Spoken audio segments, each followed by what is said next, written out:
gone, but life goes on. I could never imagine something better. Yeah, right. Now you're cooking on high heat in the middle of the street. Roller coaster, take me to a better time. Let's go. All sing your high line with the roller coaster of life. Yeah. It's time to all choose your timeline on the roller coaster of life. Oh, you seem to easily forget how to. Hello, everybody, and welcome to Toffee Bluecast. We are normally live straight after the game, but I'm all bunged up and got a bit of a bad throat, and we decided to go live at 9 o'clock tonight for the match reaction and a bit more than the match reaction. How are we doing, Paul? You right? Yeah, I'm not too bad. Yeah. Great day. Managed to get back. What time did I get back? Probably about 6:30, something like that. Bundling off on the train after, being at Goodison for, all day, really. Got there at 9. And it was already busy, even at 9 o'clock. It was already busy. Everyone milling around, lots of people with and without tickets, and just soaking it in. If you didn't come home with at least a little bit of blue on you, then you weren't close enough. Yeah, it was. I mean, you said something. It was incredible scenes, blue flares everywhere. Seen a lot of stuff going around. If you're in the comments, let us know now. How was your experience at the start, and what did you think? Get your comments flooding in. If you're new on this, make sure you do hit that like and subscribe.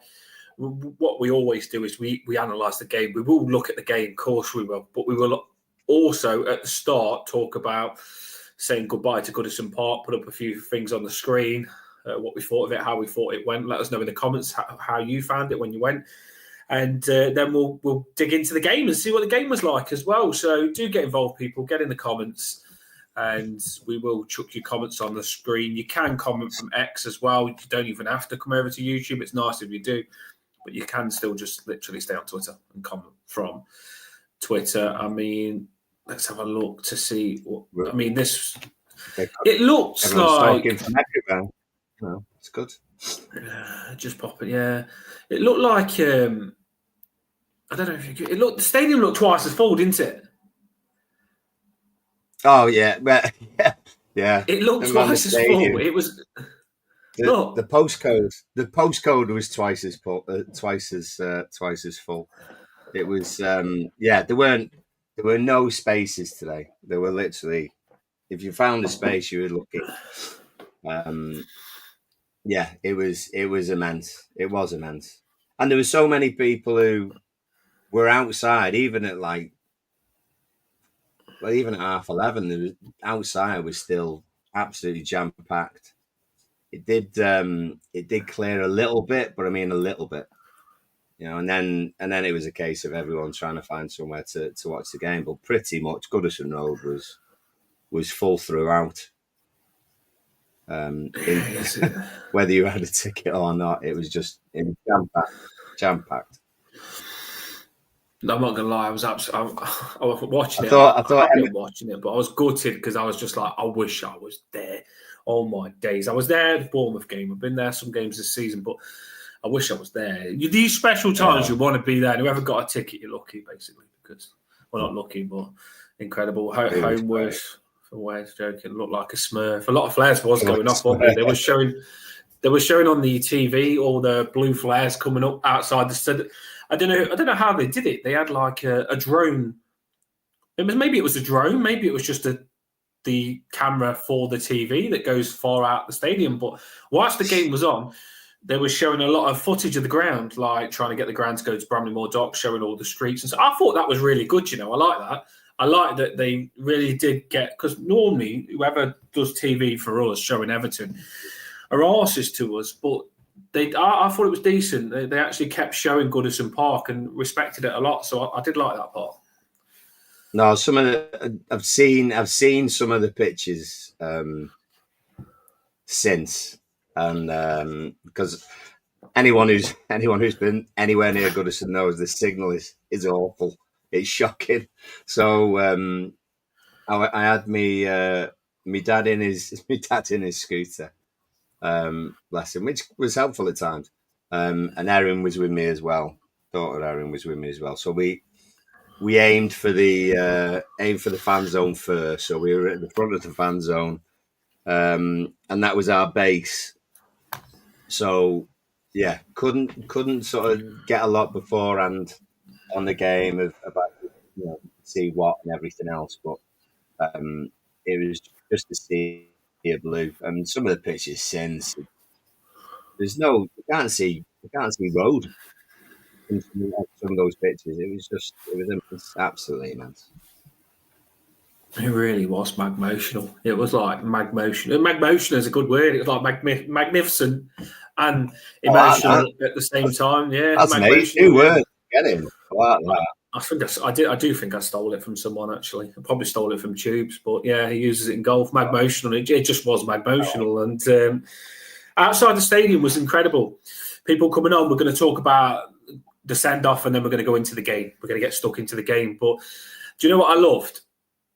Duncan Ferguson outside. He went into that house, didn't he? He went into that house, Duncan Ferguson did, and signed.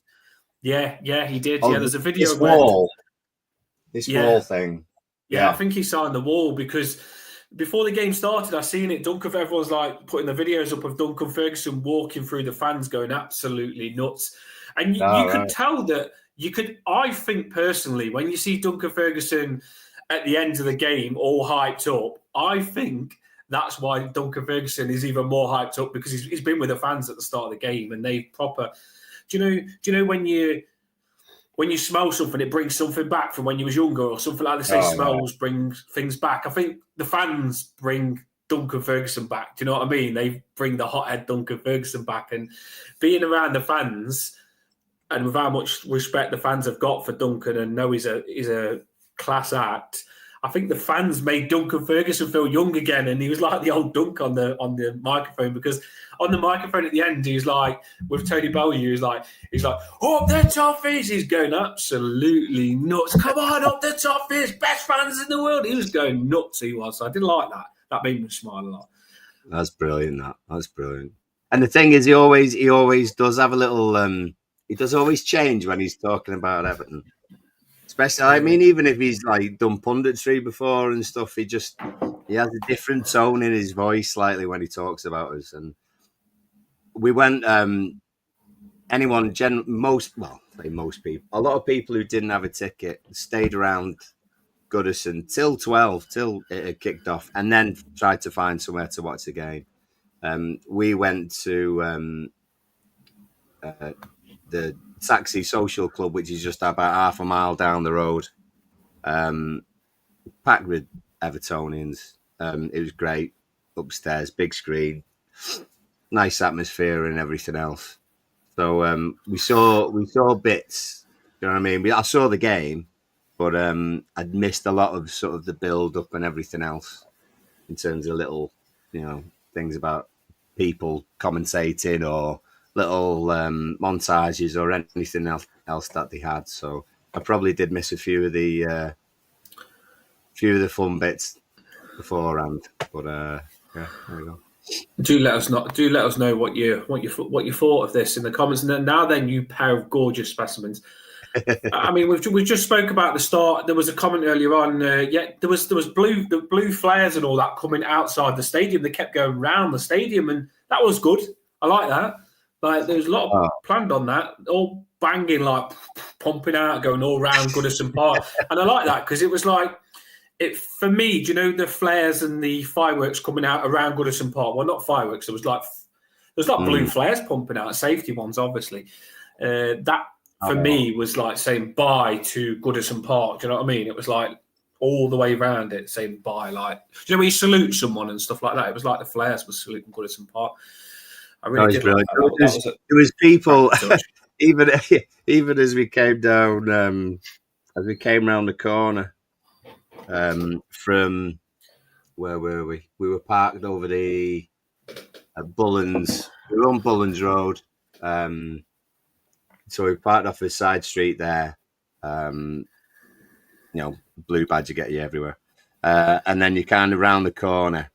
And then it was already just absolute jam packed, and there's people setting off fireworks from just inside the park, middle of the bright day. Do you know what I mean? But it didn't matter. It didn't matter. Every few minutes, I don't think I'd seen a firework actually set off in the day properly before. They're quite large. Yeah, when they come down, eventually someone's got to catch them. Yeah, there was. I did see that on your video. It looked class. I like stuff like that. Proper.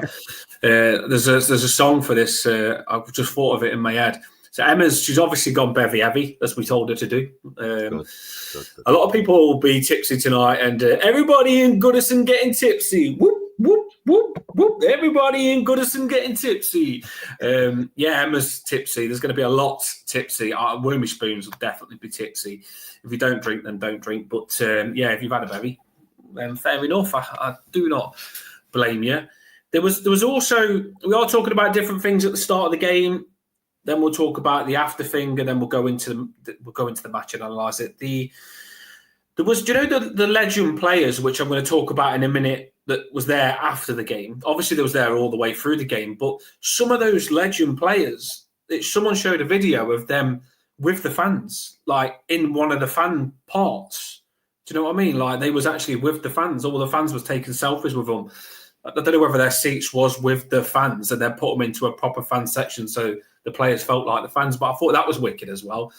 A lot of people would have got to see their. So there was a lot there, wasn't there? There was more than what we probably thought, Paul, wasn't there? There was a lot of Everton players there. Some obviously couldn't get, but there was a lot of Everton players there. As many as they possibly could. As many as they possibly could. Yeah. And every era as well. There was some elderly ones that I really didn't recognise, but you still had the likes of Derek Temple, scores a winner in a 66 final. And then plenty of 60s. Obviously, Joe Royle was there. And then if you're a 70s kid, remembering, Mike Pejic was there. That was the guy with the big orange hair at one point. I think he was there. Dave Jones was there.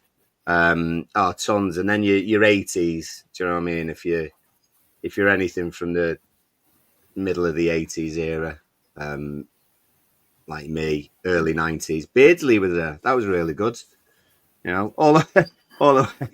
It still makes me laugh. I don't know why. Matt Pembridge was there. McFadden, Gary Naismith was there. McFadden, yeah. Kale obviously was there. Rooney was having a nice chat as well. I mean, all the way. It was. I mean, for example, there was comments coming in. Someone said, "Sad to think that Goodison is actually gone." If you've got your mic on loud, just be ready.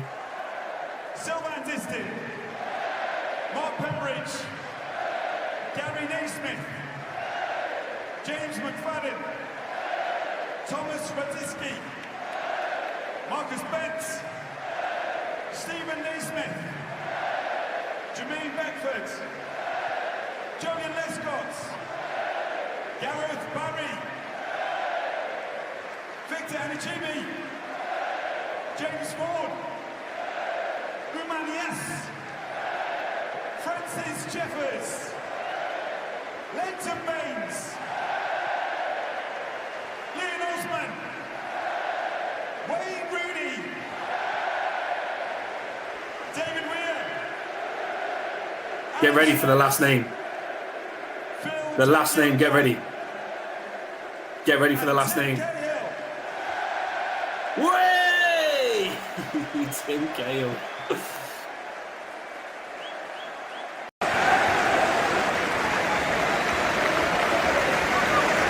this was actually the players.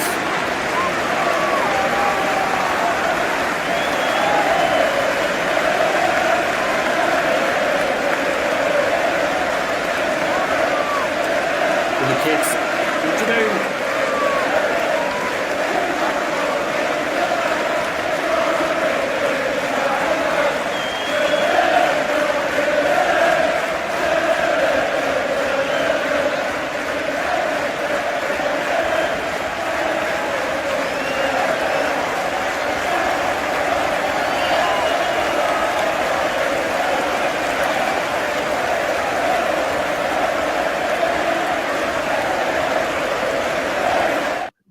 Yeah, so that was the players. So obviously some of the was later ones, but all the legends was on as well. Those videos, you would have watched it. But yeah, McFadden, Tim Cahill last. The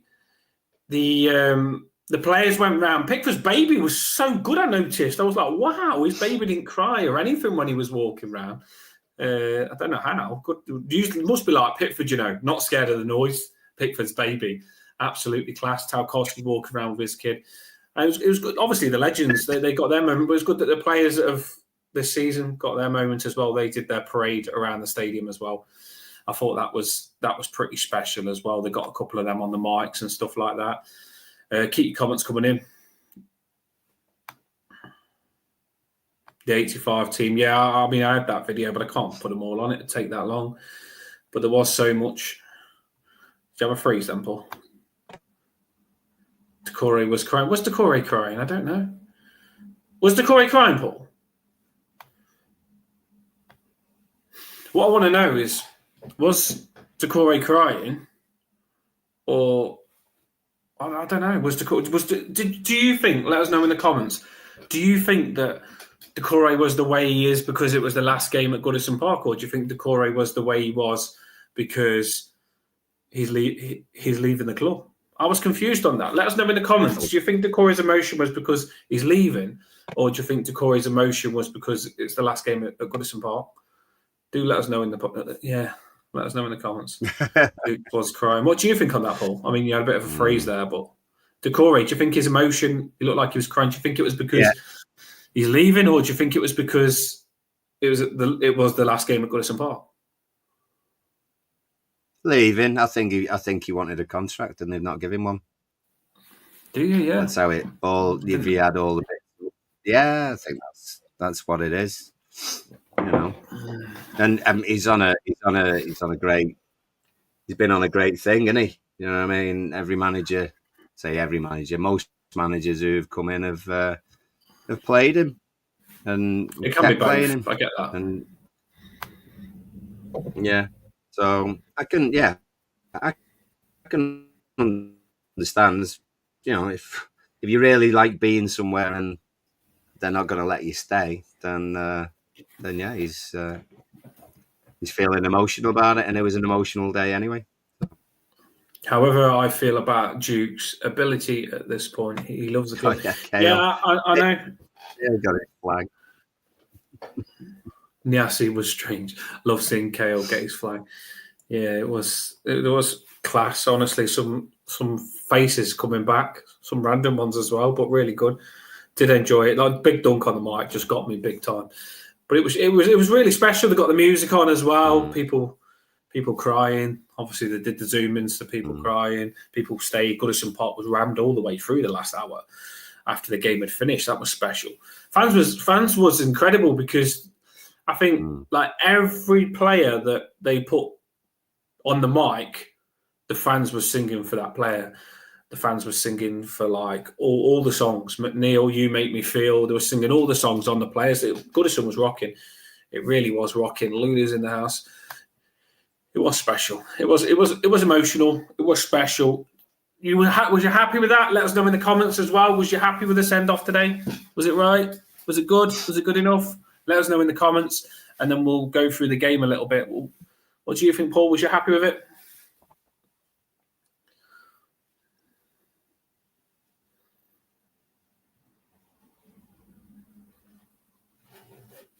Sorry, did you ask me something there? I was looping a little bit. or was you on a freeze? Yeah, I just said, was you happy with everything the way it went then? Do you think it was a success, a good send-off? Yeah, I think. I mean, there's lots that I missed inside the ground after the fact. What happened from our end was that when the game finished and there was that break, that we left the taxi club, started walking back towards the ground, and we came down Gladys Street and then came round onto Goodison Road, and everyone just milled there. The Winslow was the place to be at all times, but especially outside, and it was jam packed, and there was a massive group of people just having fun, singing songs. There's a couple of people who were trying to get footballs as high as they could up the main street stand wall. Never really managed it, but had fun doing it. I did see this as well. Walked along there and then went and ended up at one of the pubs further down, where everyone was sort of congregating. Really, I did see this. Shelley just I saw Richie put up a pic with a blue flare. So he's basically saying bye to Goodison Park. Richarlison loves Goodison. It'd be interesting to see what does happen with Richarlison. I did notice this as well. Southall was there. His name wasn't mentioned on the mic. I think you know what Southall's like. He's his own man. And I think he wanted to be with the fans. He said, I'm going to be there, but I'm going to be with the fans of his choice, because he doesn't follow the crowd. Southall doesn't. But I think they managed to bribe him to get on the pitch, and maybe that list, they didn't expect him to be on the pitch. So he was there. He didn't get his name shouted out, but everybody could see him with that jazzy top that he had on and like his jazzy goalkeeper kits. And yeah, he was there. Yeah. He needed to be jazzy top, no scarf. Yeah, no scarf. I'm not wearing a scarf. I'll go on the pitch, but I'm not wearing a scarf. It sounds like a better party than that, so to be honest. Comments flooding him. I mean, I suppose there was only so much you could do inside, really. They did well. They did well in sort of. They didn't let it spill into any kind of chaos or anything like that. So the club logistically have been quite clever about it and sound about it, as in, no mistakes or anything. It seemed well organised, and yeah, I think for the things that anyone who didn't have a ticket, for the things we missed inside, we made up for outside, and probably vice versa as well. Do you know what I mean? So there's bits that will take away whether you had a ticket or not. So there's a lot I haven't seen after the game. I've managed to see some of it with some players. Did Southampton fans stay behind? I'm not sure if the fans. Let us know in the comments. Did Southampton fans stay behind? Our DNA is in the ground. And there was some really good words at the end. I watched the whole stuff at the end because I was gutted. I was like, "Oh, it's gone," and then I found it and I went straight live and watched it on YouTube. And some really some really good words. I can't remember exactly what there was. There was just some good speakers like Goodison Park. We might be leaving Goodison Park, but Goodison Park won't be leaving us. Someone said that. I like that one. That was, we'll be taking that into Bramley-Moore Dock with us. That's what they said. And I like those lyrics. That was the top ones for me. We might be leaving Goodison Park, but Goodison Park isn't leaving us. It'll be with us forever, and we'll never forget it. And I thought it was pretty special. Some really good words, some good talkers. I thought Peter Reid spoke really well. Everyone spoke really well, to be fair. And it was just perfect. And I was just gutted I wasn't there. I really was. I'm gutted that I'm flued up, and I wasn't, whether it was outside or inside, but everyone was there, whether you're watching it on TV or finger, you watched it, and it was emotional. It was emotional, people. We are going to go into. Go on, sorry. I was just going to say, for those people who didn't know, because it might have been from other areas of the world, is that they showed it over here on TNT on one channel, and then after about 2:45, I think that coverage finished, and then they went to like another. It went TNT 7, I think it was on. I managed to get it on my phone for a bit, which is also like a red button for TNT, I think. So if you couldn't find it, that's probably why. But if you got to see any of it, then I was the same as Lulu. I was literally the same as Lulu. I was like, what? And then I was really angry that I wasn't at the game. Then I was really angry because I felt like I was fuming because felt like I wanted to see that. Do you know what I mean? Like, I know I'm only watching on TV, but I love Everton. I support Everton. I want to see what happens after the game. I want to see what the players say. And I'm fuming.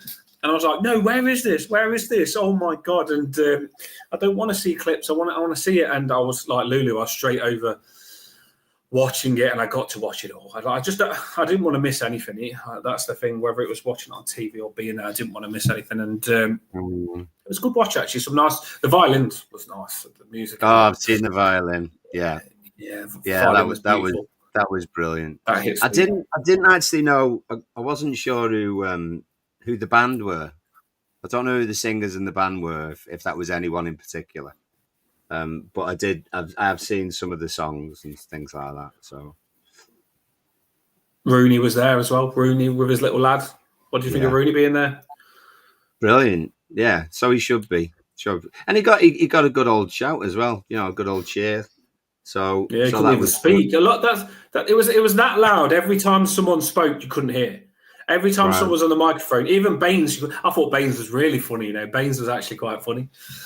Baines did a mic drop. He did a mic drop, Paul. Like they spoke to Baines, and they asked Kale and Jagielka and someone else questions, and they asked Baines like something like, "Do you think you're going to smash it next season?" Yeah, of course we are.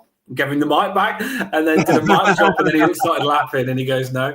And then goes to Baines. Baines couldn't hear him. And they said to Leighton Baines, it was like, being a left winger, did you get could you feel it more? The Goodison fans being so close to you and giving you instructions. And then Baines was like, yeah, they definitely let me know we could hear more when you wasn't playing well. Baines said they definitely let me know when I wasn't playing well.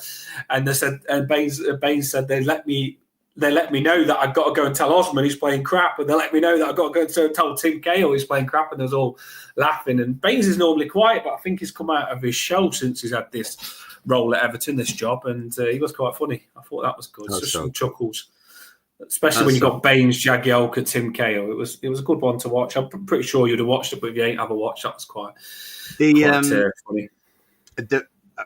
Especially in the fan zone, Julia. Spoke to Julia Boulder a few times, who runs the fan zone and on Merseyside. So it was good to see her. She was emotional as well. But when she was saying the lineup, it was probably just before 11 o'clock. It's probably about to 11. She's saying the lineup. As soon as the number 23 came on, there was a massive cheer and singing and everything else to say that Seamus was going to lead us out. So that was massive. Must have sang 60 grand, 100 times. 100 times. It was just, that was a real big moment in that area. It was fantastic. And I'm glad that he got it as well. We are going to talk about the game now. We said we'd talk about the Goodison Park and how we found it. We are going to go into analyze. You know what we like. We love to talk about the match, the football on the pitch, because that still needs looking at. This is perfect going into it. Coleman was not happy. He got injured, mate. Who would be happy? I'm not saying. I didn't know he got injured. Coleman was not. Sure. He got injured about 20 minutes in, you know, and he was fuming. Yeah, he's pulled something a few minutes in. Like not a few minutes, about 20 minutes in, I think it was 23 minutes. Coleman got injured, and he was just. With Coleman, how hardcore he is and how passionate he is, he would have played through an injury as well, but it was a bad one. It was a pull. And Coleman didn't want his last, and he'll be remembered for more than that, trust me. He didn't want his last game to be him getting injured. He didn't want to think of the last game at Goodison Park, him coming off injured. He wanted to play the whole game. So I was gutted for him, actually, come on for him, and Coleman pulled up. Was you all gutted in the comments? Let us know. That was emotional. I was really gutted. Yeah. No, go on. Sorry. At the end, you could tell he was a bit. Do you know with how competitive Coleman is, Paul? You could tell he, even at the end of the game, he was frustrated. Do you know what it's like if you wanted to play? He's a little bit frustrated. Of course, he was. I think he was anyway. So let's get into the game then.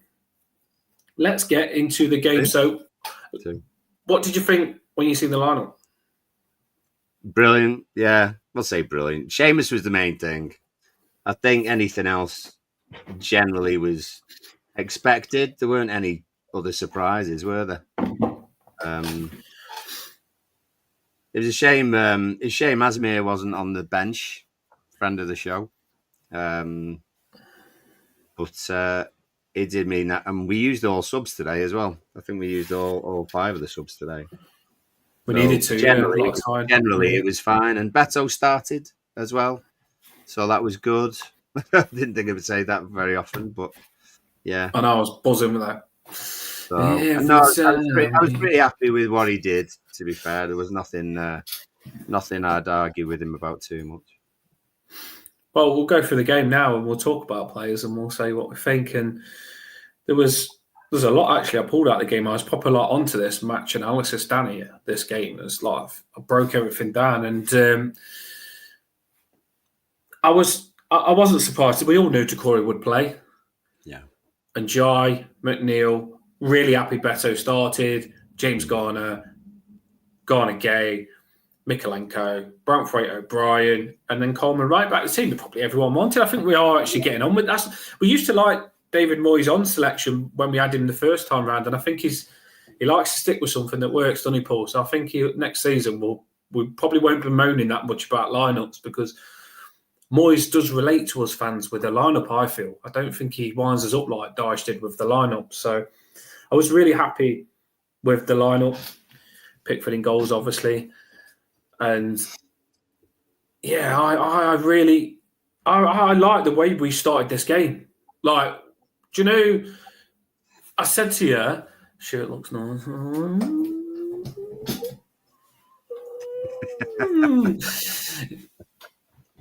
Yeah, I do like it, to be fair. Thanks for noticing. It only took about, 32 minutes into the show for someone to compliment me, but I wasn't fishing for it, was I? I suppose I probably should have done a couple more lean backs and yawns and got the badge in. It actually, I got it for my birthday a couple of days ago, and it got delivered yesterday. I didn't put it on until tonight's show. I would have wore it if I would have got to go today, but never mind, I'm bunged up with a cold. So yeah, I do love the top. Thanks for that. We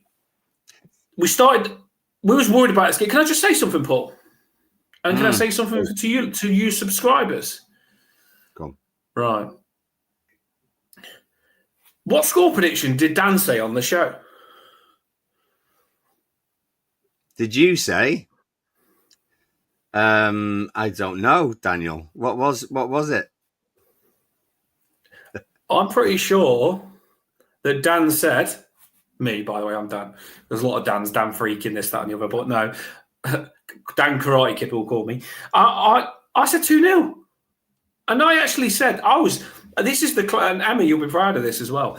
This was the closest I've ever been to being perfectly right, because I said 2-0 and Jai being skillful will unlock them early. That's what I said. Right. I can clock it. And then Jai, I can't believe it, Paul. I'm not normally right. You know this. And I was sensible as well. I said, I hate going for a 2-0. I was gutted with myself going for 2-0. I wanted to go bigger. But I said, and Jai will unlock them. And then I did O'Brien with my second goal to make it 2-0, but it was Njai brace. But I was so close out to get the right score 2-0 and get the first goal score and only be one goal score away from completing everything. I was proud of myself. I love that. 2-0. Well, yeah, I was right. But my point was, Njai started us off good.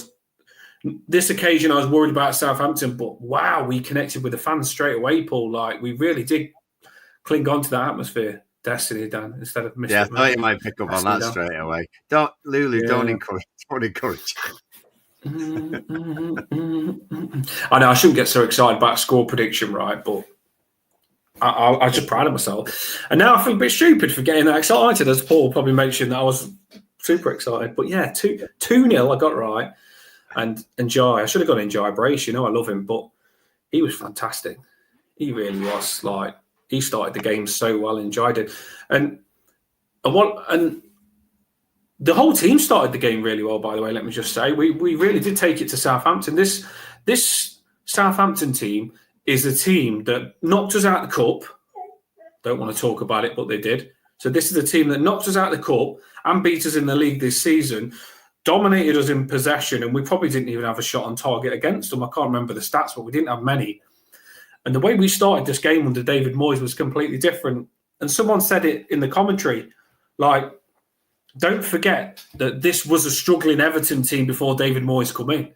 And I think sometimes, Paul, we forget how good the turnaround has been. Like, we forget what it was like under Sean Dyche. Like, what we was like under Sean Dyche, we couldn't pass a ball. We just went long ball. Our player fullbacks didn't exist of bombing it forward. Like, there was just so much bad under Sean Dyche. David Moyes has come in. And wow, you've got Garner Gay, Nedved Gay. You've got Paolo Garner, Nedved Gay, absolutely smashing it. And you've got, like, I normally give him stick. I'm with Emma, probably giving him stick. I thought James Garner started decent today as well. He broke play up a couple of times. He was decent. So there was some good points, yeah. I was really happy with the way we started. We as soon as it had kicked off, we were outside the Winslow. And then we thought, right, you're not getting in the Winslow. So we carried on round, back to the car, throw the scooter in the car for my dad. And then it was a case of getting to the taxi club. But as we got to the car, there was a cheer from inside. Now, it didn't just acoustics, obviously. It didn't come out to us because we were next to the school, for anyone who knows, on the Bullens, and there was a huge cheer, but not that huge. So we thought, oh no, Southampton have scored. But then we heard on the radio it was actually us. So I don't know how that first sort of 5, 10, 15 minutes went really. But thank God we scored first, because if it had gone the other way, not that everyone would have started being a bit arsey and stuff like that, but that early goal for us just set us on our way. Absolutely, it must have calmed everyone down from that point, because I don't think Southampton offered it very much, if anything, particularly in that first half. It didn't feel like, anyway, from the bits that I saw, it didn't feel as though Southampton got any sort of grip on the game. Is that what it was like? No, they didn't. They had to change the formation in the end. Southampton did. They did the wing backs, and they went to a back four in the end because the three centre backs and the wing backs didn't work for them. We was just really dominant. We was, I mean, I'm watching O'Brien be more comfortable now. I think O'Brien, he's been playing right back, and when he first played centre back, he wasn't. He's got to get used to it, hasn't he? He hasn't been playing centre back. So when Tarkowski got injured, you think to yourself, can O'Brien do it centre back? And they look like a pair now. They did look like a good partnership. There was a moment where my player that I said to you, Soleimani, or however you say his name, went one-on-one with O'Brien. O'Brien sprinted with him and ran into Pickford, and Pickford gave O'Brien a bit of a bollocking, but it seemed to liven O'Brien up. He didn't mind it at all. And then after that, there was just the defence. The defence was solid from the start. And I thought another player, we're going to break it down randomly because it's always hard to get the thoughts out your head. So let us know who you liked in the game, what was good. I thought that Beto was fantastic as well. Now, I'm going to say that all the time anyway because I see Beto obsessed. But generally, the best player for me was Njai. The second best player for me was Garner Gay, because I thought Garner Gay, oh my days, he was insane. The breaking the play up, he's so good at it now, When we first got Garner Gay back, I thought I couldn't believe what he was getting. I was like, wow, he can't pass the ball and he can't break the ball up. But he's been back to himself this season, Garner Gay has. And he finished last season strong when he was scoring, didn't he, when he was doing the Cobras. And the way he breaks the ball up, like he can turn the ball over easily, like the way other players can't. He can do it without giving free kicks away. Do you know when you've got danger big time, boom, Garner Gay in, sort it out. Danger big time, and you're scared of getting the ball off the player. Say they've got a really skillful player on the ball, and everyone's backing off. Garner Gay, boom, no, gets the ball off him. And I thought Garner Gay today, all over the pitch. And when we first got Garner Gay back, I think he was poor. The Garner Gay that I've seen this game and all the way through this season, he looked like a PSG player, basically. He looked fantastic. And I was just happy. So, Njai, insane. Garner Gay, incredible, breaking stuff up. And then I thought everyone else was half decent. Like, yeah, everyone else was half. Beto, like I say, fantastic. What I was going to say about Beto was he scored 2 goals and he was just offside. But the difference is he's making the runs, Paul. Like, he's making the right runs. Like, he's not far away. But some people will say, oh, Beto's 26, and you talk about a player improving. It's not a player improving. It's just putting the pieces together. That's all it is. Putting the pieces together to get used to the Premier League. And Beto is making those runs that no one's making. And today he was just offside, but eventually he'll make sure he stays onside. But those runs that Beto's making and scoring from, there wasn't even there. Like, they didn't exist. So Beto's showing us something that never really existed. And I'm really liking Beto because the players are seeing Beto's runs as well. They are putting those balls through. So I am really liking what Beto's doing. And he could have had 2 goals today. He's really unlucky that he didn't stay on side. Good finishes, good header. The second goal, I mean, it's a shame it wasn't onside because I just thought that was a great move. And it doesn't seem like a lot. But the 4 passes that were just first-time things to then get the finish, I thought was brilliant. And the kind of things that we want to see. We want to see those kinds of moves ending in goals as well. So it was just a shame that he couldn't get himself back on side. But yeah, that's his next thing to work out. And is it going to be with us? Not sure. And that's going to be the case for a few players, really. It's really going to be. I will be gutted if we don't keep Beto. You know, I think that would be a really bad move, in my opinion. Everyone's got different opinions, but if we kept an injury-prone player like Calvert-Lewin and gave him a contract and didn't keep Beto, I think that would be crazy. I really do, because Beto stays fit as well, and I think that's something that's massive. When you look at what's happened with Brozier, when you look at what's happened with Shamiti, when you look at what's happened with Calvert-Lewin, to have a striker Beto standard that stays fit all season is massive. And I'm not saying I want Beto to maybe be the only choice. I'd like someone to come in above him, Paul, and be good competition with him. But I'd like Beto as always to be backup. Different. Some people ain't a fan of Beto, but I thought he was decent. He holded the ball up well today. He had a shot on target early before he had the 2 big chances, and I think he was decent. Pablo says he thinks Garner Gay's been the player of the season. He has been. Yeah. I had to give him a shout out. He's been insane. Mikolenko was good today as well. I think he was decent. Branthwaite was fantastic. Jacob Bryan was fantastic. We did dip towards the end.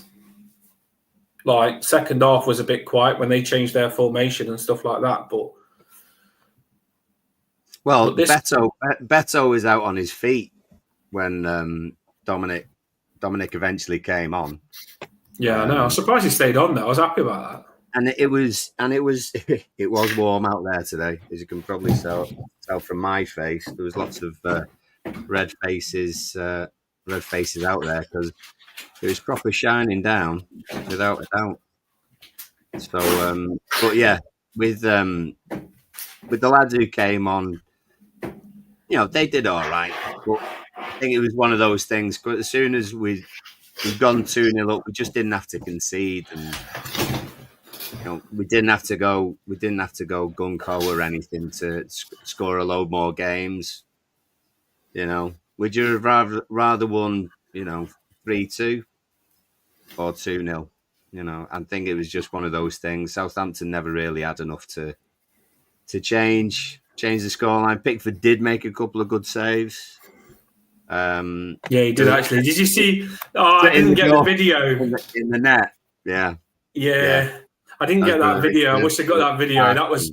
I was watching it with Chloe, and I was like, we was both laughing our head off at Pickford in the net because what is he doing? He's a nutter, and I love him. And he's like when he does it, and I can't do it as good as him. Pickford can only do the tongs and get away with it, but Pickford was really good. He was That's a song that's hitting hardcore as well now. The Pickford song. Like, do you know where some of our songs, whilst we're playing the game, our fans don't want to sing. Some songs are hard to sing, but the proper catchy ones people like. And they were singing the Pickford song all the way through the game, you know. Yeah. They like that one. There's loads. And you can tell. He's a Mackham, he's a blue. The thing is with players like Pickford is that we're so desperate for him to stay. You know, that we do want them to stay, but one of the reasons is because they forged a link, a proper strong bond between the fans and themselves, and it doesn't happen with everybody, you know. But Pickford's one, Seamus is obviously one, O'Brien as well, although he seems fairly sort of quiet-ish. McNeil's one of those players, though. You know, you do get a bit of a bond. Tarks obviously is one of those players. And Jai's got a big personality as well. Yeah. Oh yeah, and they're the ones that we really do want to keep hold of, you know. But like Scar says, might have 10 new players next year. It could. Well, if we don't, we're going to be short on the ground in terms of a squad. If you think about all the people that might actually go, don't know. There's going to be a big transformation. There is going to be a big transformation. And I was watching this game today thinking, you know, I like what I'm seeing. Garner Gate coming sweeping. The James Garner playing a bit better. Mikalenko bombing forward. Branthwaite and O'Brien, I love those two centre-backs. Two beasts centre-back. And Jai today, oh my days, he's skilly, man. He is skilly, I'm telling you. Skilly, Illiam and Jai. He's insane, and Jai is. And today on the left, he kept moving into the middle. And I'm thinking, mate, if you was playing the 10, the goal that he scored was like the goal he scored against Spurs. It was just like a shimmy. Yeah. See you later. And you know, when he does it, he glides. Oh, I love him. I love Enjoy. You can probably tell now. But he just goes left, he goes right. They can't tackle him because he's Skilliman and Jai. He's that skillful, you can't tackle him. So he goes left, he goes right. And you think to yourself, these skillful players, have they got the end product? And he's got the end product as well, you know, the way he slotted that in bottom corner. It was such a good goal, and it's not the first time we've seen him do it. And I'm thinking to myself, we don't hype how good it is to have Illiman and Jai, you know, because I'm not selling him, by the way, keep him forever. But I watched Arsenal today, and Arsenal took ages to unlock stuff. It took Declan Rice to unlock it with a good goal. But a lot of teams could do with Illiman and Jai, you know. Illiman and Jai could play for Arsenal. I'm not even joking. He's that skilled. Do you know when you're passing it left to right, Paul? Left to right, and you can't find a way through? Illiman and Jai is something different, isn't he?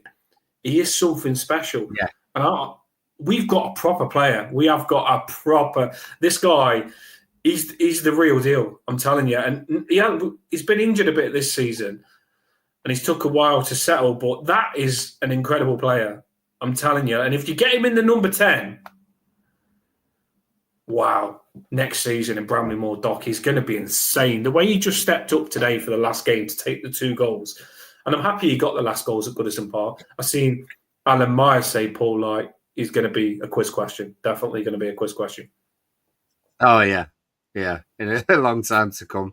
There was a moment, mind, when Jared pulled his hamstring, it seemed, and then went off. I did say to my friend next to me, said, "This is it. Michael Keane comes on, scores the last goal at Goodison Park." When I said it, I could just see your face in my mind. It was getting bad though, because it got to that point towards the end of the game. We just slowed down, and Southampton changed the formation and looked a little bit better. They put more attackers on, and I thought they was going to score the last goal at Goodison. I was like, please don't let them score. You felt like that, didn't you? You didn't want them to score the last goal. I know it wouldn't have been that important, but you generally didn't want them to score the last goal at Goodison Park. That's why that save that Jordan Pickford did, that cracking save that he did, that would have been them scoring the last goal at Goodison Park. That's why Pickford scrambled it, and then O'Brien cleared it off just stopped it from going in as well. So that was special. Just little things like that matter. And I think when that's the difference, Paul. We wouldn't normally fight to keep something, would we, under other years, like how bad we've been. But now these players do seem like they're fighting for everything you can fight for, and I do like that. Well, I think it was. I think it might have been Mark who commented on Friday. Mark Thomas might have mentioned it on Friday. I think he said in his prediction, or someone, if it wasn't Mark Thomas, then I apologise. But someone predicted Dibbling, I think it was, for Southampton, would score the last goal. And then when they were getting a little bit close and Pickford having to make saves like that, I had it in the back of my head. Thought, God, we're going to have someone called Dibbling scoring the final goal at Goodison or something like that. So thankfully, no. We don't. I seen this at the start of the game. This Muppet was there. Oh yeah, absolutely. Yeah. I did notice. Oh, I mean, actually, it made my blood boil. That Masters was there, because I was thinking to myself, like, I would love to have gone. How have you got a seat? Like, do you know what I mean? Like, Masters, why is he even there? Masters. By the way, Masters wanted Everton to get relegated. Masters basically said Everton are a small football club, and he's got the cheek to walk through the fans. Rightly so. Our fans gave him a bit of jib and said, "What you did, Masters, was wrong. What you did was wrong, Masters." And you slimy, freaking slimy. And I was glad Masters got it.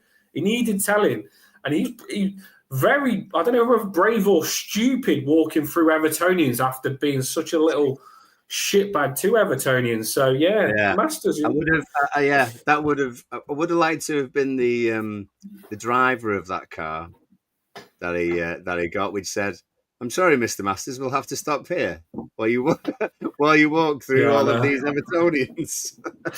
I know. Surprising, didn't it? To be honest, I was impressed we had the balls of that. Surprisingly, he got away with it. Yeah. Well, he's changed all his rules now, hasn't he? But he knew what he did, and he got told.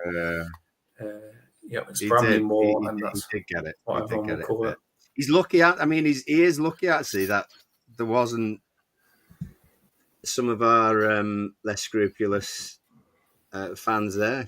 He's very lucky that he was sort of head downish and didn't have to walk too far, because if he'd have to walk past one or two of the pubs, then he might have found it a slightly different, even stronger welcome, let's say.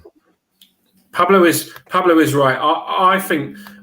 By the way, I did see on the stadium stuff, and we are still kind of talking about the game. I did see on the stadium stuff that there's more to the Dickinsons than what people know. They've been around a long time, and they've got a massive connection with Everton, and people don't know that. I've seen a big list of that they have got a big connection with Liverpool and Everton, like with the town and stuff. So there's more to it than what you know. And I think when you start looking back that they are in the history and stuff like that, you do respect the name a little bit more. I tried, Pablo, to do a song, but about this to make it a little bit better. Wasn't really that good on the show, was it, Paul? It needed work. Just thought, no. Yeah, so I'm just going to call it Bramley Moore Doc like you, Pablo, because my song was like, "We've got big dicks, extra large boxers. We are respected everywhere we go. Hey, Martin." No, it's Martin down with our big dicks, extra large boxers. Yeah. I think I'll leave it on that, but I hope that made you laugh, because this is why I could have. Eminem is lucky I wasn't in the charts when he was around, because. Oh, I know. He'd have nowhere to go, would he? He wouldn't have anywhere to go. Yeah, we'll still call it Bramley Moore Dog. Doesn't matter who it is. At the end of the day, I think they paid 10 million, and when I've seen a list of how much people pay for stadiums, 10 million is quite a lot. It's more than what a lot of big club teams have got on their stadium. So yeah. Well, I think the most, was it the most in the world was something like 30 million. I think there's only two grounds that were that. There was a small number, 20. But you're talking. I know. It's the cold. It's getting to my head, But no, it's a good song, Certainly in this country, 10 million is up there. So and like you said, they've got strong roots in the city, and They're a global company. It's not like it's What is it? Yeah, but the thing is, Pablo says, yeah, HDC was a solid company. I think most of us were expecting a household name. But if the money is right, is there really any practical difference between Hill Dickinson and Toyota Gulf? This is the thing. I seen that. I think it was Benj from the Bullens, good lad. He put a list of all the names of stadiums, and you see like bloody branded stuff, Toyota, this, that, and the other.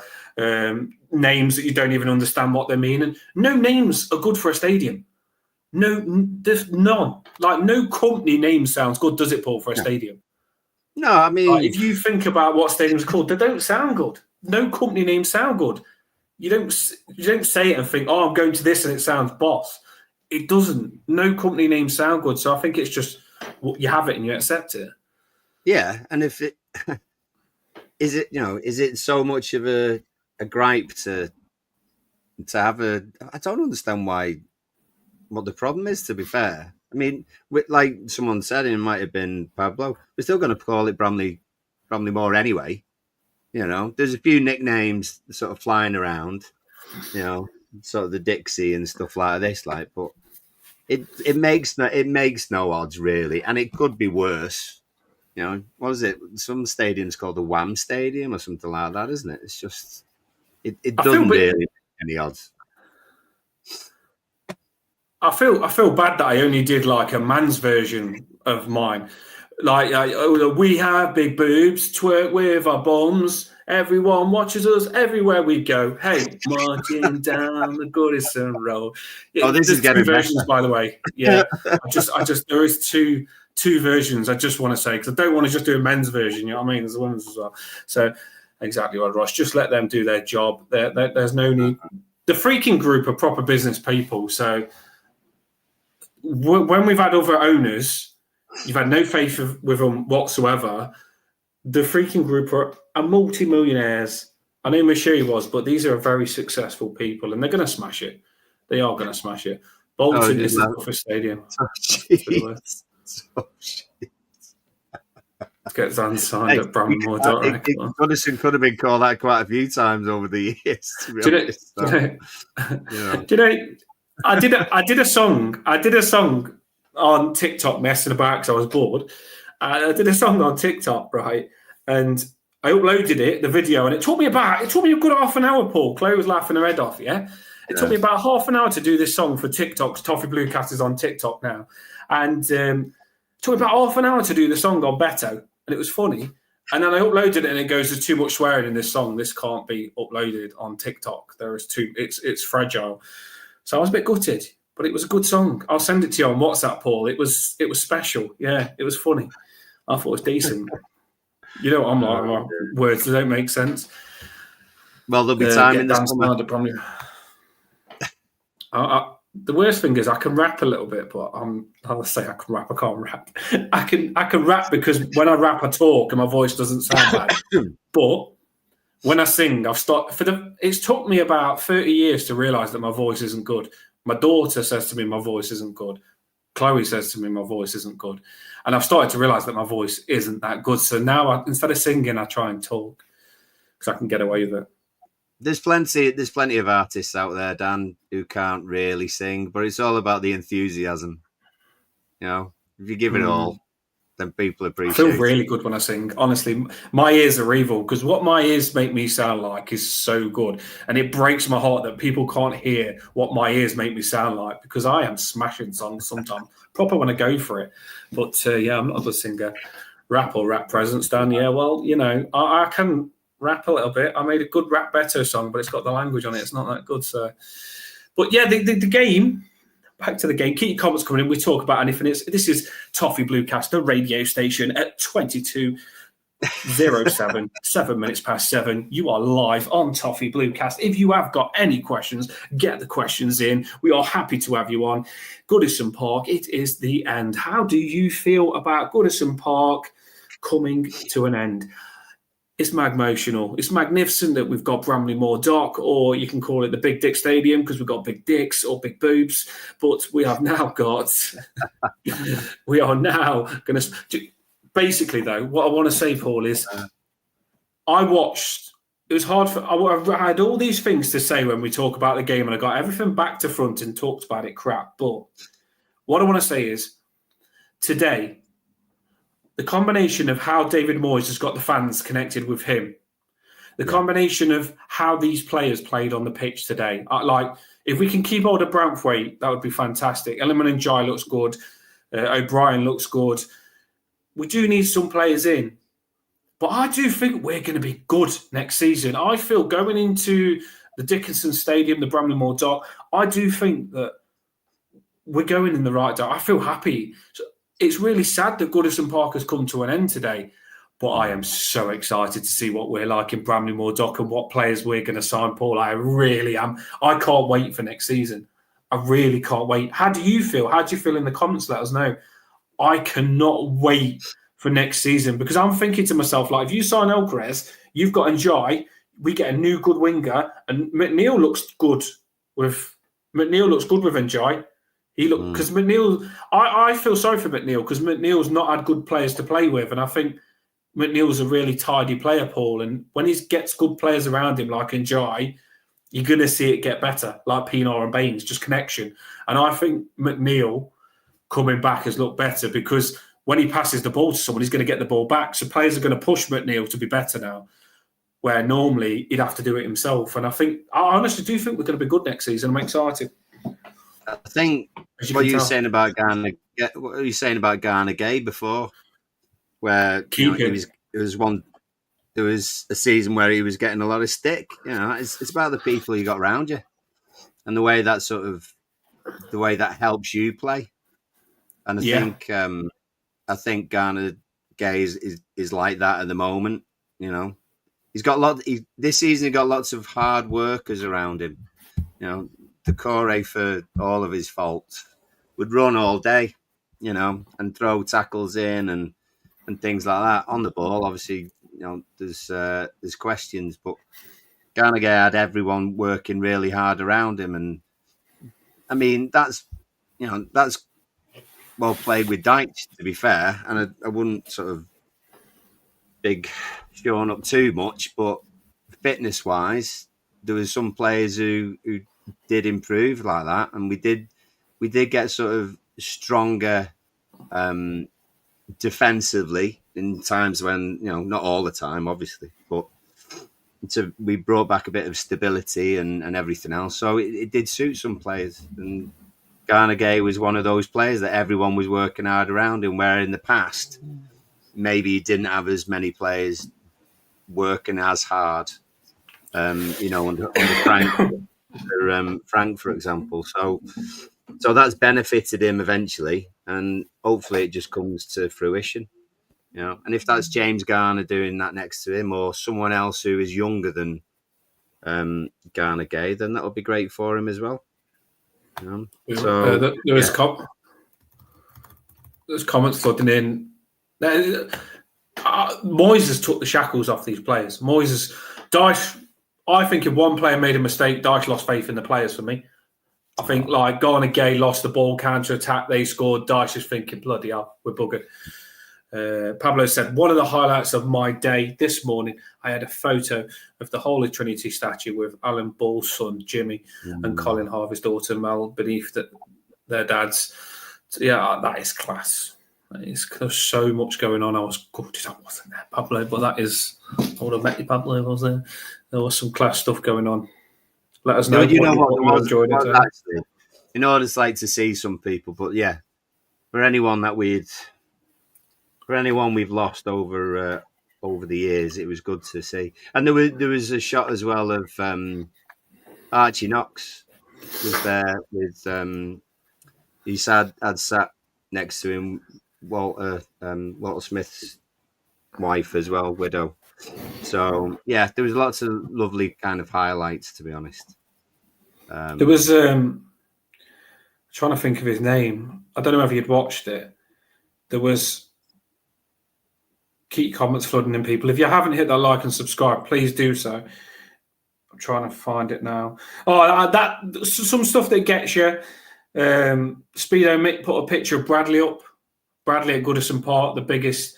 I thought that was Speedo Mick said, "Goodbye, Goodison Park. So many memories, but this one definitely strikes me. We'll always remember this young man lighting up the place up. His smile lighting up Goodison Park bigger than the sun. Bradley's smile. That's class. That is like, oh, that's amazing." No, there was, and I haven't been able to.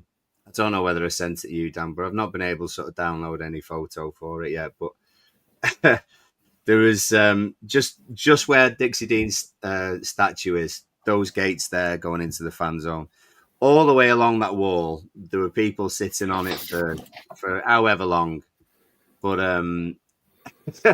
it was after the bus had gone past, and suddenly everyone looks up, and there's this massive pair of blue swimming trunks stood on top of the gate or one of the pillars. And it's Speedo Mick.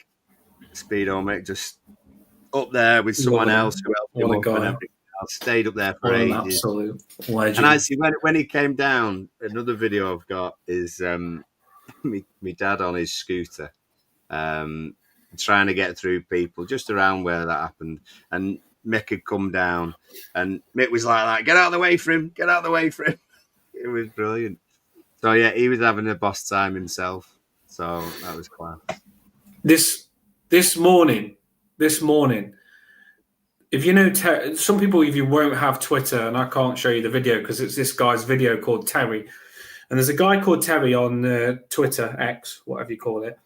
And he puts really good videos together, really good. He knows the copyright system a lot. So everything he does is bang on, he makes it. And he put a video up and it had the lifelong Everton fan, Billy Ingham. I don't know if you've seen the video from Terry with Billy Ingham. And did you watch it? I retweeted it. And oh my days, that is, mate, that's tears, honestly. That edit. If you watch that edit that Terry did, Paul, it's like, you're just going to choke up, mate. You are just going to, onions. It's just like, because you see the passion in that Terry. Oh, mate, it's a proper video. I'm pretty sure you would have seen it. It's a cracking. Oh, it's good. Yeah. There's been some lovely ones actually. A whole host of, and I have tried. I actually have got. I did one, didn't I? You've done one, yeah. I mean, I think I mentioned this on Friday. I've been saving what I've found being the best photos, sort of leading up to this point. I have got it, but it's a very long video. A very long video I've not been able to sort of sort out and download yet, but I will if it comes to it. So no, some of them have been great. Some have been really, really good.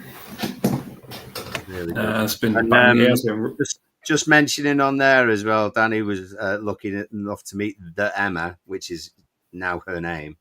I did look out for you, Emma, but there was a sea of blue, and I could not find you. I did, because she mentioned that she'd be around the. I did see, yeah, if I was there, I would have. But even Dixie Dean was shoulder to shoulder with lots of other people. It was that jam packed. So I'm glad you had a great time, though. I'm glad that you had a great time.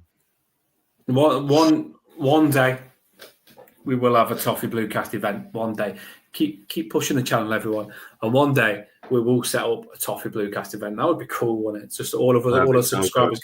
That makes me feel really happy that Dan Ellis got to meet Emma at the game as well, because some of you got to know each other through the Toffee Bluecast as well. So it actually gets you to connect to the comments and actually gets you to connect in real life. To be fair, I've connected with a lot of people through Toffee Bluecast. And we went to see Pablo, didn't we? And Luke. Yeah.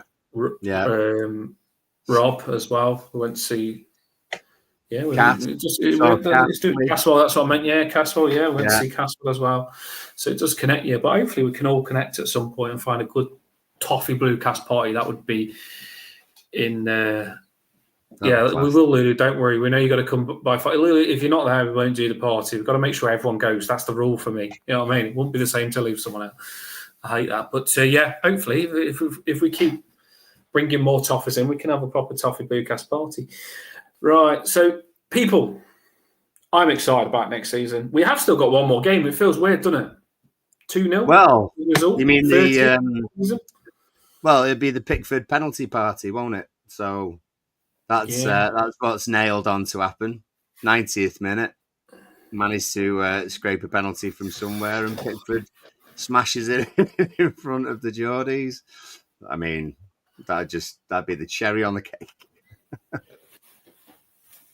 No, I hope you do. I was thinking today if we got a penalty, because we will get a penalty, you know. I mean, we've only got one game to do it, but we will get a penalty. And if we do, someone's got to tell David Moyes let Pickford take the penalty against Newcastle.